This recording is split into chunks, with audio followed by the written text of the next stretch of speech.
요한복음 9장 1절에서 2절 말씀 우리 한 목소리로 읽겠습니다.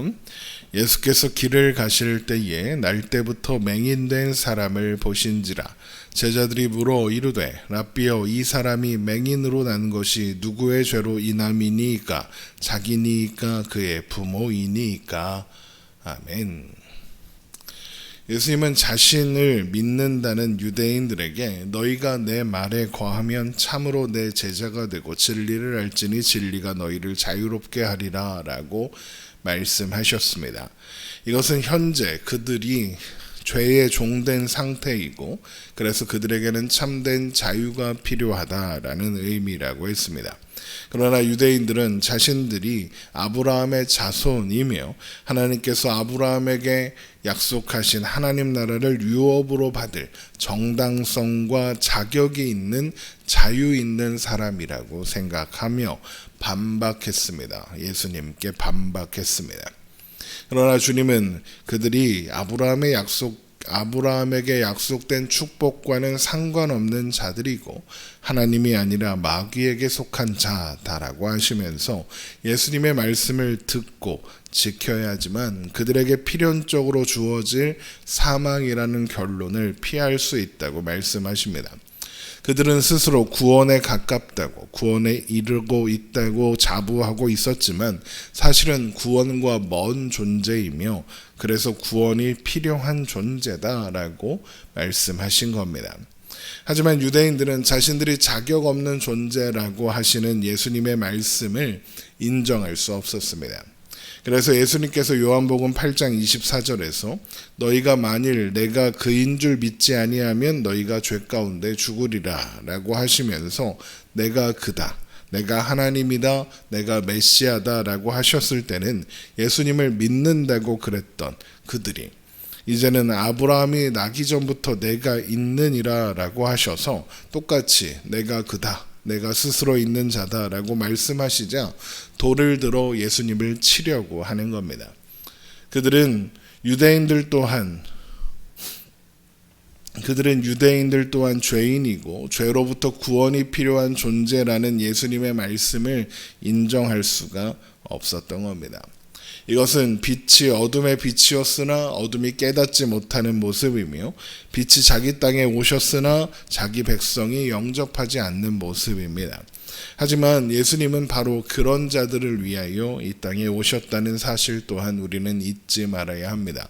빛이 빛이어도 깨닫지 못하는 자의 어둠과 같은 존재들, 그래서 죄의 어둠에 그들이 눈이 가려져 있고 그들의 영이 혼미케 되어서 자신의 실체를 깨닫지 못하고 있는 바로 그런 자들을 위해서, 그래서 그 하나님을 알지 못하고 어둠 가운데 행하는 바로 그런 자들을 위해서 예수님은 이 땅에 오셨습니다. 바로 그런 존재들인 우리를 구원하러 예수님께서 오신 것이죠. 그래서 오늘부터 우리가 살펴보게 되는 요한복음 9장이 태어날 때부터 맹인된 사람을 예수님께서 고치신 사건으로 시작되는 겁니다. 어느 날 예수님께서 길을 가시다가 태어날 때부터 맹인이었던 사람을 보셨습니다. 요한복음 9장 1절입니다. 예수께서 길을 가실 때에 날 때부터 맹인된 사람을 보신지라. 이 사람은 태어날 때부터 맹인이었기 때문에 길에 앉아 구걸하는 것 말고는 할 수 있는 일이 없었습니다. 예수님과 함께 있던 제자들은 예수님께서 그를 보시는 것을 알고 예수님께 묻습니다. 이 사람이 맹인으로 태어난 것이 이 사람의 죄 때문인지 아니면 그의 부모의 죄 때문인지 묻는 겁니다. 요한복음 9장 2절입니다. 제자들이 물어 이르되 랍비여, 이 사람이 맹인으로 난 것이 누구의 죄로 인함이니까? 자기니이까 그의 부모니이까? 유대인들은 신체적 질병이나 장애를 죄의 결과라고 생각했습니다. 대표적인 예가 욥기에 나오는 욥의 친구들의 모습이죠. 우리 한번 말씀을 찾아봅니다. 욥기 4장 7절 말씀입니다. 욥기 4장 7절 말씀.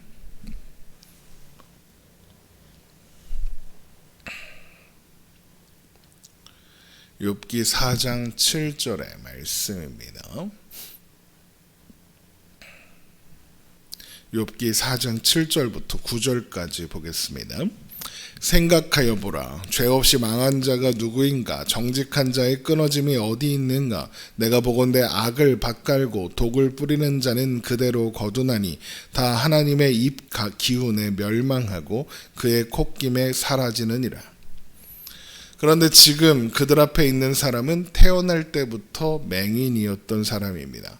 그래서 이 사람의 장애가 죄 때문이라면 이 사람, 그 사람 당사자가 저지른 죄 때문에 그렇다라고 할 수 있느냐, 이런 생각이 드는 겁니다. 그래서 부모의 죄 때문에 자식이 저주를 받았다라고 생각하는 겁니다. 그러니까 지금 제자들도 또 당시 유대인들도 죄와 상관없는 불행은 없다고 생각하고 있었던 겁니다. 그래서 그 원인을 부모에게 돌리는 겁니다. 아버지의 죄악을 자식에게 갚아 3, 4대까지 이르겠다라는 말씀도 있거든요. 그러니까 민수기 14장에 있는 말씀인데 아버지의 죄악을 자식에게 갚아 3, 4대까지 이르게 하리라 라고 하셨습니다. 먼저 이 말씀에 대한 오해를 바로 잡아야 하기 때문에 민수기 14장 18절의 말씀을 한번 보겠습니다. 민수기 14장 18절입니다.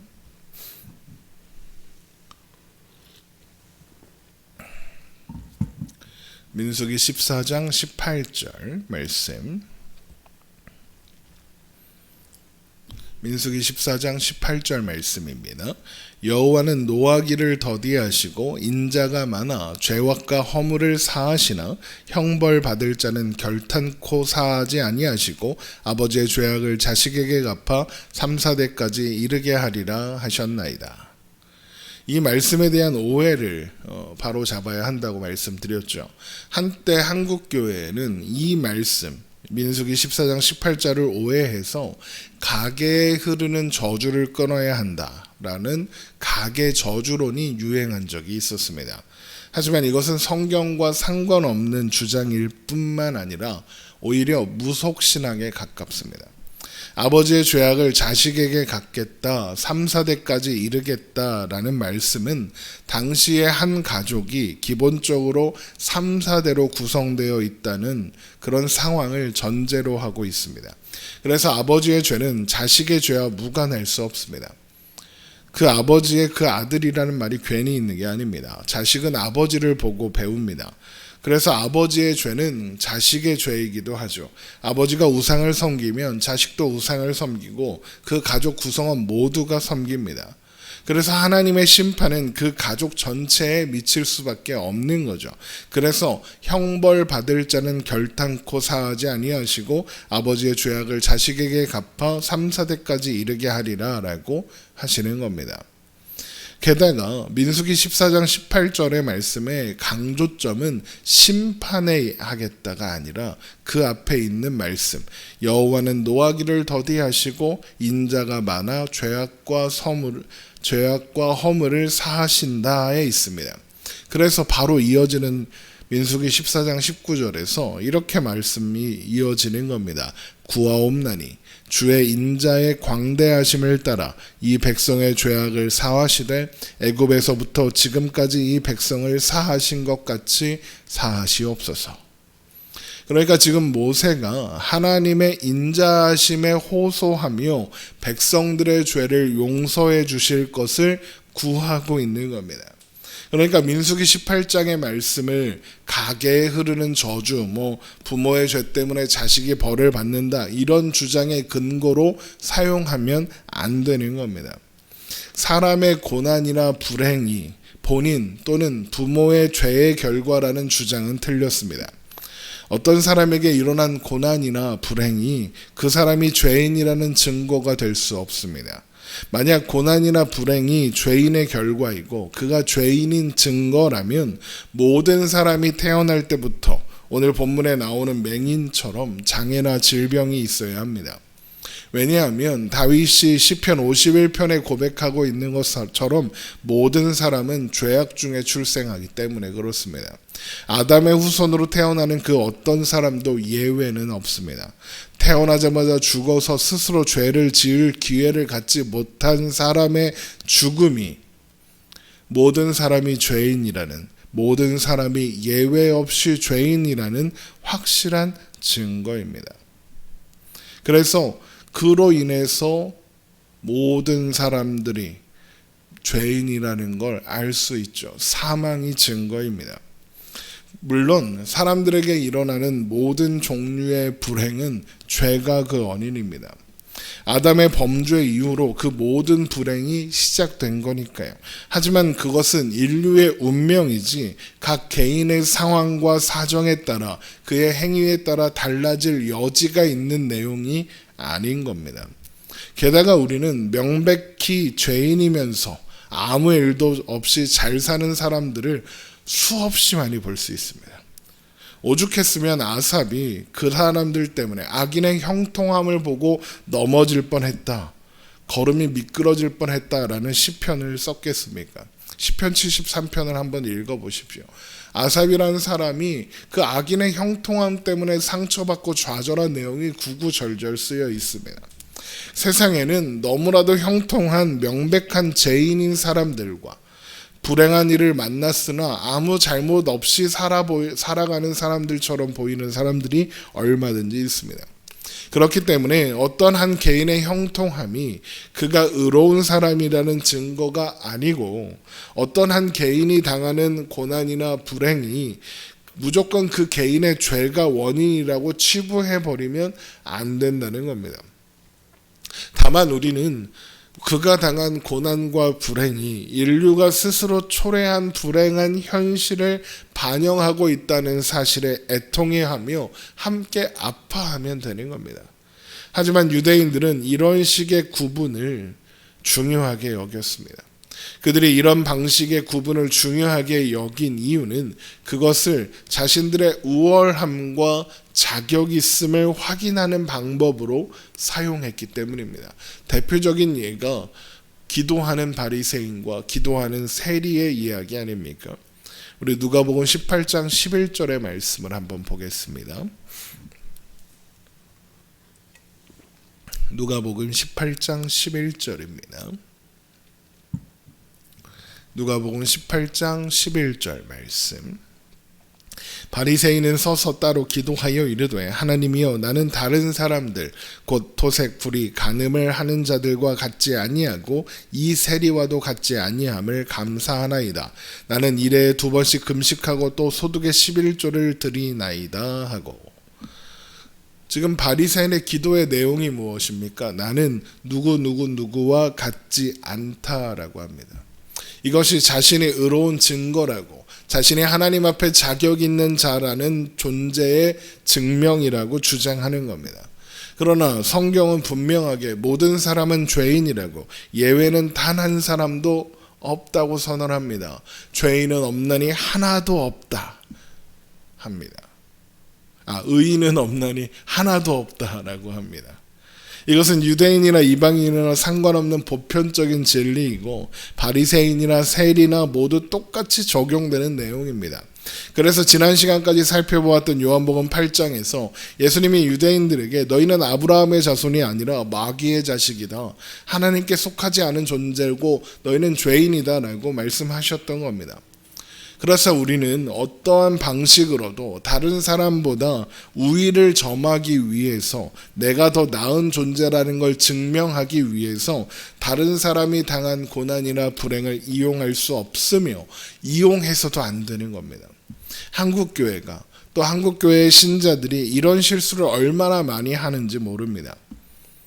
나라에 큰 사고나 그래서 또 큰 어려움이 일어나서 많은 사람이 다치거나 죽었을 때, 또 해외나 여러 나라에서 어려운 일이 일어났을 때, 자연재해나 또 사고나 이런 일이 일어났을 때 그들이 당한 불행에 가슴 아파하고 함께 울며 위로하고 또 돕기는커녕 그들이 당한 불행이 그들의 죄 때문이라고 쉽게 정죄하고 판단합니다. 제가 구체적인 예를 들지 않아도 여러 가지 사건들이 떠오르실 겁니다. 그건 교회가 가져야 할 온전한 생각도 아니고 태도도 아닙니다. 그 누구도 타인이 당한 불행을 그런 식으로 평가해서는 안 됩니다. 그런 판단을 함부로 하는 그 사람이야말로 명백한 죄인이며 스스로를 의롭다 여기기 위해서 타인의 처지와 불행을 이용하는 바리새인인 겁니다. 결국 하나님께서 의롭다 하시는 것은 바리새인이 아니라 감히 눈을 들어 하늘도 쳐다보지 못하고 가슴을 치며 나는 죄인이로소이다 하나님이여 나를 불쌍히 여기소서라고 고백했던 세리였다는 것을 여러분 잊으시면 안 됩니다. 우리는 모두 은혜가 필요하고 구원이 필요한 존재였습니다. 자격이 있어서 구원받은 사람은 아무도 없습니다.